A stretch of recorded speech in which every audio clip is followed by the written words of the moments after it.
नमस्कार, आप देख रहे हैं न्यूज वन इंडिया। मैं हूं आपके साथ कीर्ति बिंदल और शुरुआत करेंगे 6 बड़ी खबरों के साथ। सबसे पहले सबसे महत्वपूर्ण खबर आपको बता देते हैं, बरेली में हनी ट्रैप का सनसनीखेज मामला सामने आया है। व्यापारी, अधिकारी, रिटायर्ड अधिकारी, नेताओं को फंसाया गया।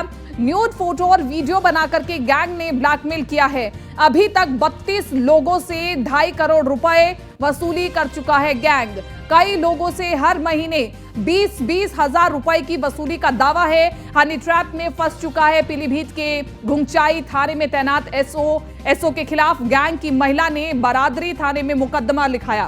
पहली बार हनी ट्रैप गैंग के सदस्यों के खिलाफ भी मुकदमा दर्ज हुआ। बरादरी थाने में दर्ज हुआ गैंग के 3 लोगों के खिलाफ मुकदमा।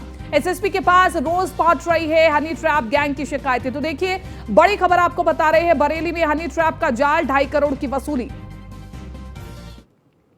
कटिया थाना क्षेत्र कैंट की रहने वाली एक महिला के द्वारा 3 लोगों के विरुद्ध जो है थाना कैंट पर 354, 452, 506 और 323 आईपीसी का मुकदमा पंजीकृत किया गया है। इसमें जो एक नामजद महिला है, उसके द्वारा थाना बरादरी पर भी इसके पूर्व में 2 मुकदमे लिखवाए गए हैं। इन सभी प्रकरणों की जो है साक्ष्य संकलन के आधार पर कार्रवाई सुनिश्चित कराई जा रही है। तो न्यूड फोटो और वीडियो बना करके ब्लैकमेल करने का जो खेल चल रहा है, उस पर जांच होनी जरूरी है। अभी तक देखिए 32 लोगों से 2.5 करोड़ की वसूली की जा चुकी है। कई लोगों से हर महीने 20-20 हजार रुपए की वसूली की जा रही है। ये हनी ट्रैप का जो मामला है काफी गंभीर है। पीलीभीत के घुंगचाई थाने में तैनात एक अधिकारी के साथ ये ट्रैप किया गया।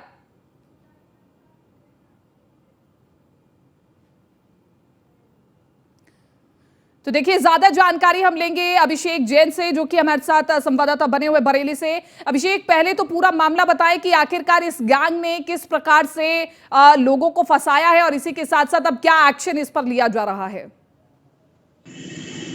जी, आपको बता दें, बरेली जनपद में हनी ट्रैप का मामला सामने आया। इसमें करीब 32 लोग हनी ट्रैप मामले के शिकार हो चुके हैं। जितना भी पुलिस ने भी संज्ञान लिया, जो भी जांच में पाया गया है, 7-7 लोग, करीब 1 दर्जन से ज्यादा लोगों से 7-7 लाख रुपए वसूले जा चुके हैं। बावजूद इसके लोग 20,000 रुपए प्रति माह दे भी रहे हैं। साथ ही बताया चले, हनी ट्रैप के मामले में जनपद बरेली के थाना बहादुरी, कैंट व अन्य थानों में लगातार मुकदमे दर्ज किए गए हैं, जिसको लेकर पुलिस ने लगातार संज्ञान लिया। साथ ही बताया चले, जनपद पीलीभीत के घुंगचाई थाना के एसओ हैं, वो भी हनी ट्रैप केस का शिकार हो चुके हैं। हालांकि पुलिस मामले की गहनता से जांच कर रही। वहीं एसएसपी ने साफ तौर पे निर्देश दे दिया है। वहीं एसपी आरए के नेतृत्व में टीम भी गठित की गई है और लगातार इसकी मामले की गहनता से जांच की जा रही है। ये कोई छोटा मोटा मामला है, बहुत बड़ा मामला, कि 2.5 करोड़ से ज्यादा की अभी तक वसूली की जा चुकी है। वहीं बरेली जनपद में कई अधिकारी ऐसो समेत कई समाज सेवी भी इसके शिकार हो चुके हैं, जो कि धीमे धीमे सारी मामले अब उजागर होने वाले हैं। कोई हनी ट्रैप का ऐसा मामला, ये न्यूड फोटो और न्यूड वीडियो के आधार पे ये लोग ब्लैकमेलिंग करते हैं, लाखों की तादाद में ये लोग रुपए वसूली करते हैं। कई लोगों से तो महीने में अभी वसूली भी अभी तक चालू है। जी, लेकिन अभिषेक, इसी के साथ साथ एक महत्वपूर्ण सवाल यह है कि पुलिस अधिकारियों का नाम सामने आ रहा है कि पुलिस अधिकारियों को फंसाया गया। ऐसे में पुलिस अधिकारियों की ट्रेनिंग पर सवाल उठता है कि वो आखिरकार इस ट्रैप में कैसे फंस गए। अगर पुलिस अधिकारी इनके ट्रैप में फंस जा रहे हैं तो फिर आम लोगों का क्या होगा। जी, बिल्कुल सही बात है आपकी कीर्ति। मैं आपको बताना चाहूंगा, जब पुलिस की बात की जाए तो पीलीभीत के जो एसओ थे घुंगचाई थाना क्षेत्र के, क्या होता है उसमें, ये लोग न्यूड फोटो जो है एडिट करके वीडियो बना के ये लोग वायरल कर देते हैं। वायरल करने के बाद में कहीं ना कहीं कोई व्यक्ति अचानक सदमे में आ जाता है कहीं ना कहीं, जिसको लेकर हमारे एसएसपी जो हैं सुधाकर चौधरी ने साफ तौर पर कार्रवाई करते हुए उनको सस्पेंड भी कर दिया था। वहीं मामले के एसओ खिलाफ जांच भी चल रही थी। उसी के बाद से पुलिस ने थोड़ा जागना शुरू किया है। पुलिस ने सोचा कहीं मामला हनी ट्रैप का ना हो, और देखते ही देखते जब लगातार बरेली जनपद में लगातार जब मुकदमे दर्ज हुए, कैंट थाने में 3 मुकदमे दर्ज किए गए, थाना बहादुरी में मुकदमा दर्ज किया गया, इसको लेकर पुलिस ने लगातार अपनी टीम बनाकर और लगातार मामले की जांच में जुट गई है। जी, ठीक है अभिषेक, शुक्रिया तमाम इस जानकारी के लिए और बातचीत के लिए। तो देखिए, ये एक बहुत गंभीर मामला, जहां पर बरेली में हनी ट्रैप का ये जो जाल है वो लगातार बढ़ता जा रहा था। 2.5 करोड़ की वसूली, आप समझ सकते हैं कि गैंग कितने समय से चल रहा था और कितने लोगों को फंसा चुका था। व्यापारी, अधिकारी, रिटायर्ड अधिकारी, नेताओं तक को फंसाया इस गैंग ने। न्यूड फोटो और वीडियो बना करके गैंग ने खूब ब्लैकमेल किया। फोटोज को एडिट करके अपने साथ जोड़ करके खूब ब्लैकमेल किया। बरेली में हनी ट्रैप का ये जाल, जहां पर 2.5 करोड़ की वसूली की गई है। तो कई लोगों से हर महीने 20-20 हजार रुपए वसूले गए हैं। और हनी ट्रैप में फंस चुका है पीलीभीत के घुंगचई थाने के जो अधिकारी है। एसओ के खिलाफ गैंग की महिला ने बरादरी थाने में मुकदमा दर्ज कराया। पहली बार हनी ट्रैप गैंग के सदस्यों के खिलाफ भी मुकदमा दर्ज हुआ।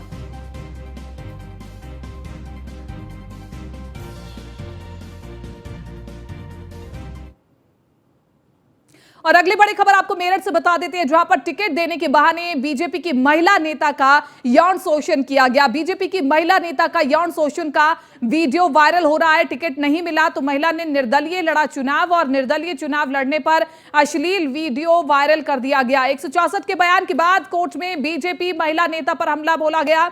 आरोपियों ने पुलिस की मौजूदगी में महिला पर हमला किया है। कई विधायक बीजेपी नेताओं ने समझौते का दबाव भी बनाया। बीजेपी नेताओं के दबाव में हमले का केस दर्ज नहीं हुआ है। उत्तराखंड मूल की पीड़िता 10 साल से बीजेपी की सेवा कर रही। वीडियो वायरल केस में सराय काजी का पार्षद नामित बीजेपी नेता रविंद्र नागर ने महिला का शोषण किया। टिकट दिलवाने के नाम पर महिला का यौन शोषण किया। और मेरठ के भावनपुर थाना क्षेत्र का मामला है। रविंद्र नागर पर रंगदारी का भी मुकदमा दर्ज है। मेरठ के भावनपुर थाना क्षेत्र का पूरा मामला बताया जा रहा। तो देखिए, टिकट के बदले महिला का यौन शोषण किया है।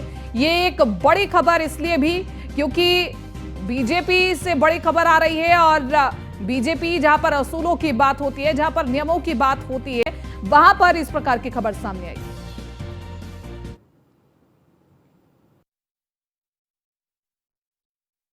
उसको वायरल किया गया है। उसमें 2 लोगों के खिलाफ एफआईआर दर्ज की गई है। दोनों अभियुक्तों की गिरफ्तारी के प्रयास जारी हैं। शीघ्र गिरफ्तारी करके उनके खिलाफ विधिक कार्रवाई की जाए। ये अभी जो उसमें नाम एफआईआर में लिखा है उन्होंने रविंद्र नागर के नाम से दिया हुआ है इसमें। और 2 रविंद्र नागर के नाम से उनको, एक रविंद्र नागर को बाद में उन्होंने एप्लीकेशन दे के और कहा कि एक रविंद्र और हैं जिन्होंने इसको वायरल किया है। उसकी पूरी जांच साइबर सेल के द्वारा भी की जा रही है और इनकी गिरफ्तारी का भी प्रयास किया जा रहा है। क्या ये दूसरा रविंद्र किसी राजनीतिक दल से है, किसी पद पे है?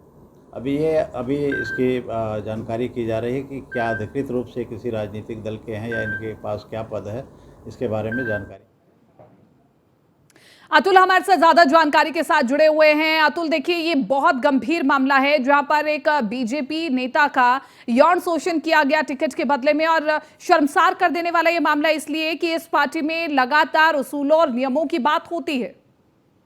देखिए कीर्ति, सबसे बड़ी बात यह कि जहां उत्तर प्रदेश के मुख्यमंत्री और देश के प्रधानमंत्री बेटी बचाओ बेटी पढ़ाओ का अभियान चलाए हैं, उधर दूसरी तरफ महिलाओं को आत्मनिर्भर बनाने के लिए, सशक्त बनाने के लिए संभव प्रयास कर रहे हैं। लेकिन उसके बावजूद अगर मेरठ की बात की जाए तो भारतीय जनता पार्टी के कार्यकर्ता और नेता ही इस वक्त महिलाओं का यौन शोषण करते हुए नजर आ रहे हैं। वहीं अगर बात की जाए, देखिए, टिकट दिलाने के नाम पर रविंद्र भैया जो पार्षद है और उसका एक सहयोगी है रविंद्र नागर, दोनों ने एक महिला का यौन शोषण किया है। महिला भाजपा में है, मंडल अध्यक्ष है, जागृति बिहार मंडल अध्यक्ष है। जो कीर्ति वशिष्ठ है, उसकी बात की जाए तो लगातार देखा जा सकता है जिस तरह से मेरठ में रविंद्र भैया पार्षद बनने के तुरंत बाद रंगदारी मामले के एक मामले में देखा गया था। और उसके बाद दूसरा मामले की बात की जाए तो महिला का यौन शोषण के मामले में रविंद्र भैया का नाम प्रकाश में आया। लगातार देखा जाए एक मंत्री के द्वारा रविंद्र भैया को बसपा में से भाजपा में लगाया। और उसके बाद देखा जाए तो लगातार इसी तरह की वारदात रविंद्र भैया की तरफ से की जा रही है। 18 से पार्षद है रविंद्र भैया, और साथ ही एक रविंद्र नागर है जो भारतीय जनता पार्टी का कार्यकर्ता है। उसके द्वारा एक महिला का यौन शोषण किया गया, उसका वीडियो बनाकर के सोशल मीडिया पर वायरल किया गया। और साथ ही महिला 164 के बयान के लिए कोर्ट पहुंची थी, उसमें भी महिला के साथ अभद्रता और मारपीट की गई है। तो कहीं ना कहीं देखा जा सकता है जिस तरह से उत्तर प्रदेश के अंदर भारतीय जनता पार्टी के असूल खुद भारतीय जनता पार्टी के कार्यकर्ता तोड़ते हुए नजर आ रहे हैं, तो सबसे बड़ी शर्मसार घटना है। और उसी के साथ साथ देखा जाए तो मेरठ में जिस तरह से भारतीय जनता पार्टी के कार्यकर्ता कहीं ना कहीं भारतीय जनता पार्टी की छवि धुंधली करने का काम कर रहे हैं। अब देखना यह होगा कि आला कमान क्या कार्रवाई करता है। कहीं ना कहीं देखा जाए अतुल, ऐसी कोई खबर सामने आई है कि आला कमान तक ये पूरा मामला पहुंचा हो और कोई सुगबुगाहट हो इस पूरे मामले में एक्शन लेने की?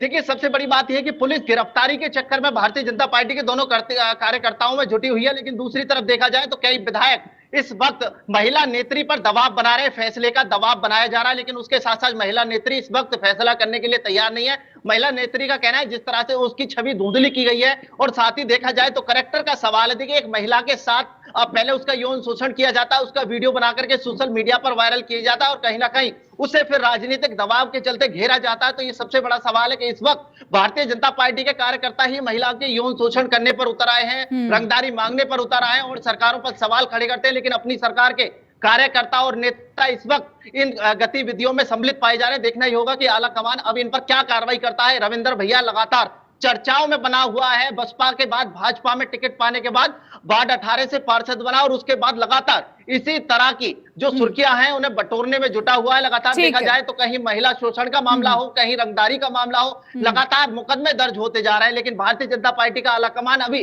रविंदर भैया पर मेहरबान बना हुआ है। ठीक है अतुल, शुक्रिया तमाम इस जानकारी के लिए और बातचीत के लिए। और इसी के साथ साथ एक और बड़ी खबर प्रतापगढ़ से बता दें, सब्जी विक्रेता की निर्मम हत्या का यह मामला, परिजन ने अंतिम संस्कार करने से इनकार कर दिया और मृतक के परिजनों ने आरोपियों के घर के सामने खोदी कब्र। आरोपियों के घर के सामने शव दफनाने की तैयारी चल रही है। 24 घंटे बीत जाने के बाद भी आरोपियों की गिरफ्तारी नहीं हुई। सीओ सिटी पुलिस बल के साथ मौके पर पहुंचे। सरकार से मृतक के परिजनों की मांग, नौकरी के साथ 50 लाख रुपए आर्थिक सहयोग के रूप में दिए जाए और घर से बुला करके युवक की पड़ोसियों ने भी हत्या की। पड़ोसियों ने हत्या की थी। नगर कोतवाली के जोगापुर के पास का पूरा मामला है। तो देखिए, बड़ी खबर आपको बता रहे, सीओ सिटी पुलिस बल के साथ मौके पर पहुंचे। सरकार से मृतक के परिजनों की यह मांग है कि इस पूरे मामले में जांच की जाए। मनु सिंह ज्यादा जानकारी के साथ संवाददाता बने हुए हैं प्रतापगढ़ से। मनु सिंह, इस पूरे मामले में क्या अपडेट है? ये जो परिजन धरने पर बैठे हुए हैं अपनी मांगों को लेकर के, इनकी बात क्या सुनी गई है?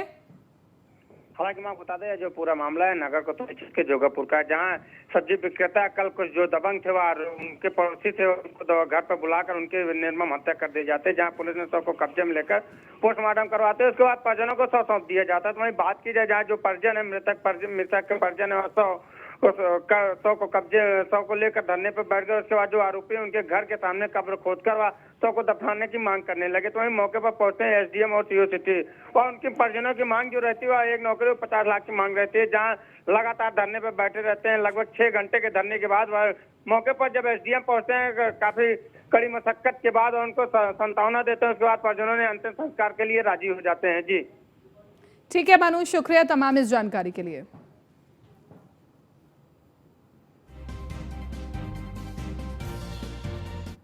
इधर नोएडा अथॉरिटी का बकाया जमा नहीं करने पर बिल्डर पर नकेल कसना शुरू हो चुका है। पैन ओएसिस सोसाइटी का निर्माणाधीन टावर सील किया गया है और सेक्टर 70 में स्थित पैन ओएसिस सोसाइटी पर एक्शन की तैयारी चल रही है। अथॉरिटी की ओर से लगातार जारी किए जा रहे थे नोटिस। बिल्डर की तरफ से नोटिस का जवाब नहीं दिया गया। बिल्डर न ही नोटिस के बाद भी बकाया जमा किया गया।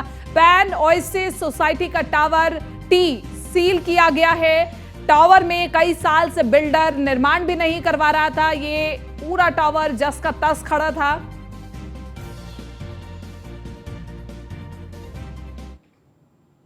चलिए नोएडा से अगली खबर आपको बता दें। उद्घाटन से पहले ही लोगों ने खोला पृथला ब्रिज और आम लोगों ने ब्रिज से आना जाना शुरू कर दिया है। प्राधिकरण नहीं कर रहा था पृथला ब्रिज का उद्घाटन। रास्ते में पड़े पाइपों को हटा करके गाड़ियों की आवाजाही शुरू कर दी गई। प्राधिकरण अधिकारियों ने पहुंचकर रास्ता बंद कराया। ब्रिज के उद्घाटन से पहले खोलने का एक वीडियो वायरल हो रहा है और नोएडा के सेक्टर 121 पृथला सिग्नेचर ब्रिज का यह पूरा मामला है। देखिए, जो ब्रिज अभी खोला ही नहीं गया लोगों की सुविधाओं के लिए, वो ब्रिज खोल दिया गया पाइप हटा करके और वहां से वाहन गुजरने लगे। इसका एक वीडियो वायरल हो रहा है और अभी उद्घाटन भी नहीं हुआ इस ब्रिज का। ये ब्रिज अभी बन करके तैयार हुआ है, अभी इसका उद्घाटन होना था, लेकिन इससे पहले ही लोगों ने यहां से आवाजाही शुरू कर दी है।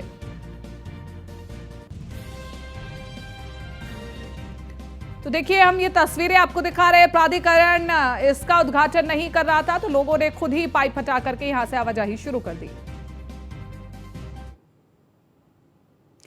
और आगरा से अगली बड़ी खबर, भ्रष्ट गालीबाज बाबू पर महीनों तक कार्रवाई नहीं हुई है। गालीबाज बाबू पर कार्रवाई के नाम पर शून्य शिक्षा विभाग। 6 माह बीत जाने के बाद भी भ्रष्ट बाबू की मौज ही मौज है। भ्रष्टाचार के ऑडियो वायरल होने के बाद भी कोई कार्रवाई नहीं। अधिकारी को गाली गलौज का ऑडियो वायरल हुआ था पीली, और इसी के साथ साथ मिलीभगत के चलते भ्रष्ट बाबू पर अब तक एक्शन शून्य। जांच अधिकारी को पत्रावली ना देकर भी परेशान किया जा रहा था। और इसी के साथ साथ बड़ी खबर बता रहे भ्रष्ट गालीबाज बाबू को आखिरकार कौन बचा रहा है, कौन उस पर मेहरबान है। जांच अधिकारी जांच इस पर क्यों नहीं करे। भ्रष्ट गालीबाज बाबू पर महीनों तक कोई कार्रवाई नहीं होती। विभाग के बाबू की जांच डाइट प्रचार इन प्रकाश सोलंकी जी द्वारा की जा रही थी। इनसे बातचीत करेंगे कि जो जांच में क्या तथ्य सामने आए थे और जांच में इनके द्वारा क्या कार्रवाई की गई। सर, एक शिक्षा अधिकारी के बाबू की जांच थी, उस पूरे मामले में क्या तथ्य सामने देखने को मिले और उसमें क्या कार्रवाई? नहीं, जो आरोप थे जो शिकायतकर्ता द्वारा लगाए गए थे काफ़ी गंभीर थे। मृतक आश्रित नियुक्ति को गलत बताया गया था और उसी में और 2-3 बिंदु इस तरीके के थे, जैसे टाइपिंग नहीं आती है, क्लर्क बन गए हैं। तो कई एक ऐसे बिंदु थे जिन पर जांच गतिमान थी। जांच जो शिकायतकर्ता था उससे और जिसकी शिकायत थी, हमने सुनवाई के लिए 2-3 डेट्स भी लगाई थी, लेकिन उसमें सबसे बड़ी बात थी जो नियुक्ति पत्रावली थी जिस पर कि मुख्य मूल बिंदु था जांच का, वो नियुक्ति पत्रावली बीएसए साहब के यहाँ से नहीं मिल पाई और कई बार इसमें पत्राचार भी हुआ। और चूँकि ये शासन से जेडी साहब के पास आई थी, जेडी साहब ने मुझे दी थी, तो जेडी साहब के भी संज्ञान में डाला गया कि पत्रावली न मिलने के कारण जो मृतक आश्रित की नियुक्ति से संबंधित जो मूल पत्रावली है वो नहीं मिल पा रही है, तो जिससे कि जांच ऐसे कैसे पूरी की जा सके। तो उन्होंने भी खैर जेडी साहब ने भी बीएसए साहब को पत्राचार किया कि पत्रावली उपलब्ध करा दें। चूँकि पत्रावली काफ़ी लगभग 1-1.5 महीने तक इंतज़ार करने के बावजूद भी नहीं मिल पाई, तो फिर मुझे वही रिपोर्ट लगाते हुए जेडी साहब को वापस करनी पड़ी। कारण क्या माना जाए कि पत्रावली? अब वो पत्रावली न मिलने का कारण अब हम क्या बता सकते हैं कि ये तो जिनके यहाँ पत्रावली है रहती है वही लोग बता सकते हैं कि पत्रावली क्यों नहीं मिल पा रही है। और ये तो बड़ा दुर्भाग्यपूर्ण है कि नियुक्ति से संबंधित पत्रावली न मिलना बहुत ही गलत है और नियुक्ति से संबंधित पत्रावली मिलनी चाहिए। गहनता से चेक किया, क्या माना जा रहा है कि इसमें कुछ खामियां हैं? ये खामियां तो तभी जैसे एलिगेशंस हैं कि 2-2 बार नियुक्ति पत्र लिए गए हैं, दिए गए हैं, 2-2 बार मतलब नियुक्ति हुई है, तो 2 बार कैसे हुई है और किस तरीके से ये चीज़ें हुई हैं, तो गंभीर तो है ही। लेकिन अब ये तो चीज़ पत्रावली से ही पता चलेगी कि 2 बार कैसे हुई और किस स्तर से पहली बार की नियुक्ति को नहीं लिया गया, दूसरी बार वाली नियुक्ति को लिया गया है। जबकि प्रावधान तो यही है कि नियुक्ति पत्र यानी लाभ मृतक एक ही बार देय होता है। शिक्षा विभाग के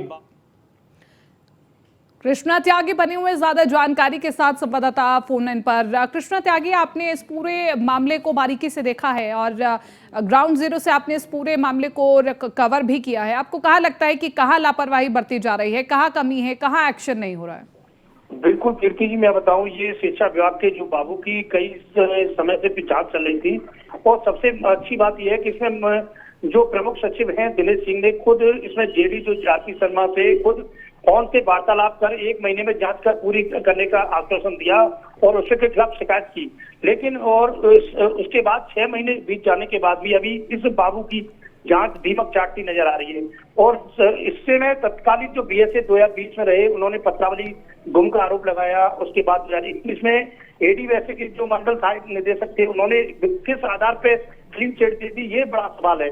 उसके बाद जब दोबारा जांच हुई, जब शिकायतकर्ता संतुष्ट नहीं था, उसके बाद उसने दोबारा जांच करने की बात हुई तो फिर से पत्रावली गायब होने का हवाला दिया गया। तो निश्चित तौर से पत्रावली को बिल्कुल छुपाया जा रहा है, जिसके चलते जांच प्रभावित हो रही है। इस विषय को लेकर जांच अधिकारी से हमने बातचीत की तो उन्होंने भी इस बात को बताया कि पत्रावली कई बार हमने मांगी है, जब पत्रावली नहीं दी जा रही।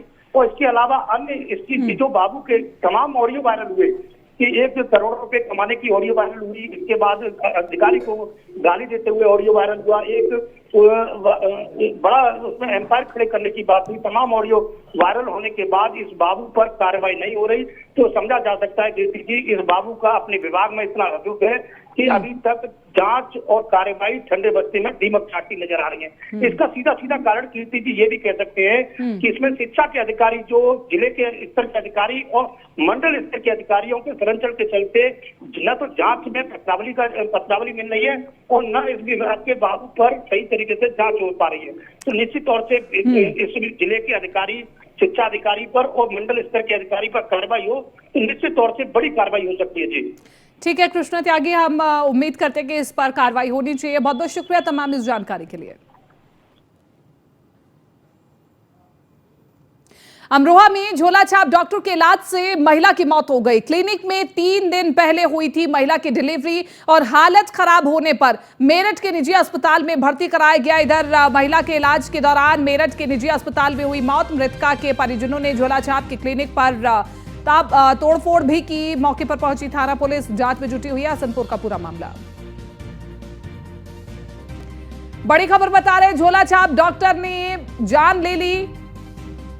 मृतका के परिजनों ने झोला छाप के क्लिनिक पर तोड़फोड़ भी की है।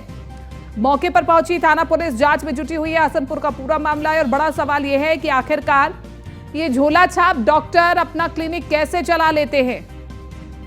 जब ये सर्टिफाइड ही नहीं है तो फिर आखिरकार मरीज भी इनके पास कैसे पहुंचते हैं? और इसी के साथ साथ क्या कर रहा है स्वास्थ्य विभाग? क्यों आखिरकार इस प्रकार की झोला छाप डॉक्टर्स पर कार्रवाई नहीं होती है? क्यों आखिरकार छापेमार कार्रवाई करके पता नहीं लगाया जाता है कि कितने झोला छाप डॉक्टर अपनी दुकान खोल करके बैठे हैं? लोगों की जिंदगी के साथ खिलवाड़ करने के लिए अपनी दुकान खोल करके बैठे ऐसे झोला छाप डॉक्टर। अमरोहा से मोहम्मद माजिद संवाददाता हमारे साथ बने हुए फोन लाइन पर। मोहम्मद माजिद, सबसे पहले हम ये जानना चाहेंगे कि कितने दिनों से ये झोला छाप डॉक्टर अपना क्लिनिक चला रहा था और कितने केस बिगाड़ चुका है? देखिए, अमरोहा जनपद में लगातार झोला छाप डॉक्टरों का बोलबाला है। ऐसे न जाने कितने लोगों की मौत हो चुकी है और उसके बावजूद भी अमरोहा का स्वास्थ्य विभाग जो है वो गहरी नींद में सोया हुआ है। ये कोई पहला मामला नहीं है, इससे पहले भी न जाने कितनी गर्भवती महिलाओं की जान ले चुके हैं झोला छाप डॉक्टर। और ताजा मामला अभी ये 3 दिन पहले एक डिलीवरी हुई थी। डिलीवरी के दौरान के बाद महिला की हालत बिगड़ गई और झोला छाप डॉक्टर से मामला बाहर हो गया तो उसको मेरठ रेफर कर दिया, जिसके बाद मेरठ की उसकी मौत हो गई। मौत के बाद परिजनों ने हॉस्पिटल में जाकर हंगामा किया, काफी तोड़फोड़ की। फिलहाल स्वास्थ्य विभाग के अधिकारी मौके पर पहुंच गए हैं और हॉस्पिटल को सीज कर दिया है। लेकिन जिस तरह से लगातार अमरोहा जनपद में स्वास्थ्य विभाग जो है वो मौन धारण कहीं ना कहीं देखा जा रहा है कि स्वास्थ्य विभाग के जो नोडल अधिकारी हैं उनके संरक्षण में ये झोला छाप डॉक्टरों को कहीं ना कहीं संरक्षण मिल रहा है और लगातार जो है गरीब लोगों को अपनी जान खोनी पड़ रही है। कहीं ना कहीं देखा जा रहा है अमरोहा जिला प्रशासन और स्वास्थ्य विभाग के अधिकारी इसमें इन्वॉल्वमेंट है। जी ठीक है मोहम्मद माजिद, शुक्रिया तमाम इस जानकारी के लिए। तो देखिए, झोला छाप डॉक्टरों की दुकानें बढ़ती जा रही है। स्वास्थ्य विभाग गहरी नींद में सोया हुआ है और तब तक सोया हुआ है जब तक लोगों की जान नहीं चली जाती। तो यहाँ पर देखिए, एक झोला छाप डॉक्टर ने जान ले ली और गुस्साए परिजनों ने क्लिनिक पर जमकर तोड़फोड़ की। जब जमकर तोड़फोड़ हुई तो पुलिस आई और उसके बाद पता चला कि ये क्लिनिक तो फर्जी तरीके से चलाया जा रहा था। और ऐसे कितने ही फर्जी क्लिनिक है अमरोहा में जो कि लोगों की जान लेने पे आमादा है। फिलहाल इस बुलेटिन में मेरे साथ इतना ही। दीजिए इजाजत, नमस्कार।